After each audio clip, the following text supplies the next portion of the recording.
Sumala din kita nagpaabot sa bagong langit ug bagong yuta. Diin nagpuyo ang pagkamatarong. Kini nga yuta, ilisan ni siya ug bag-o. Dili ni siya bag-ohon, ilisan ug bag-o. Dili sa bang yuta mahanaw, magpabili ni siya.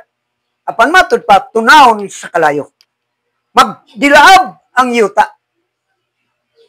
Ug sa akong ubos nga pag-isip, nga kinira ang linaw nga kalayo. Mao na nga ang atong yuta, ang atong gipuy-an, naa ni kalayo sa ilawom. Ug doon ni daghang mga bulkan. Nga bisan pa siniladman sa dagat, doon na. Ug ang kalibutan, puno ni sila sa mga natural gas. Ug kini sila, taon gani sila kalayo, o mudakop ang kalayo. Mao na nga kining yuta, magdilab, pero dili ni siya manaw. Apan ilisa ni siya bag-o. Nga matod pa, kita nagpaabot sa bagong langit o bagong yuta, diin nagpuyo ang pagkamatarong. Kay kini nga yuta nga daan, sunugo ni. Tungod kay kini nga yuta, ang nagpuyuan kadaghanan, dili na mga matarong. Muna nga si Apostol Pedro nagtambag na gingon, nga hinaot nga kamo, makaplagan nga magkinabuhi nga Dios nun, ug nga maanaa kamo sa kalinaw. Ang mga taong malinawon, dali ra silang madala o dali ra silang makabig sa pagka-Diyos nun. Ug ang mga taong Diyos nun, kini sila mga malinawon. Kaya ang mga taong Diyos nun, di man gustog away. Di man gustog samok. Likaya nato ang makapatrigger sa samok. Sama na lang sa marites. Kung maapil ka sa tabi-tabi, pagka doon na naiagrabyado, maapil ka sa isyo. Munang likaya ng tanan butang nga makapasamok, aron magtinabuhi kang malinawon. Mauni ang mga Diyos nun. Mga taong malinawon. Ug ang mga taong dili Diyos, apan malinawon sila, dali ra ni silang makabig pagka Diyos nun. Kay malinawon naman sila daan. Matod pa sa Ginoo nga, dili ka halayo sa gingharian sa Diyos. Buot di ay pasabot, kung dili kalayo, sayon ra ang pagduol. One step ahead.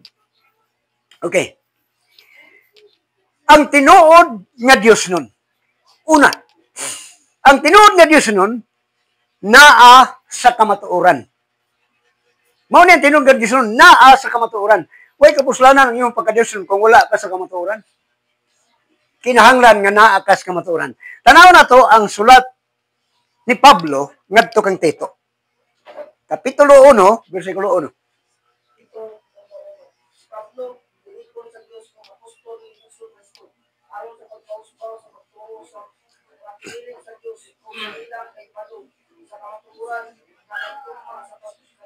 Okay. Ang Diyos nun, kinahanglan na sa kamatuoran. Nga matod pa ni Pablo ngadto kang Tito. Ang pagka-Diyos nun, nga sibo o subay sa kamatuoran. So, kinahanglan nga ang mga Diyos nun, naa sa kamatuoran. Una, ang kamatuoran, sa wala pa si Kristo, mao ang pulong sa Diyos. Sumala sa Salmo, 140, o 119, 172, nga ang kasuguan, mao ang kamatuoran. Ato ting tanawon, basahon na to. Wala ko na lang i-appeal kay murag mga, kung ano man siya supplementary. 119 sa Salmo. 119, 142. Panara.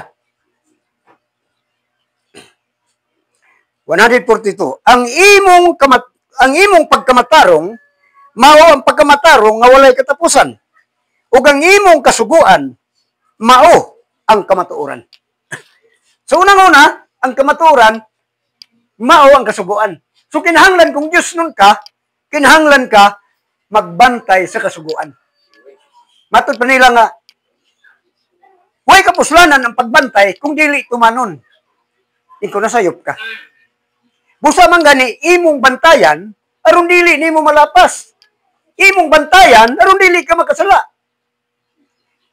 Kay kung magtinguha kapag tuman, dili niyo bantayan, musipit ka gihapon. So kinahanglan imong bantayan. Aron makabantay ka sa angay nga di ka makalapas, di ka makasala. So kinahanglan bantayan ang kasuguan. Ang uban karon ila na ning sa likway ang kasuguan kay wala na kuno kita sa kasuguan.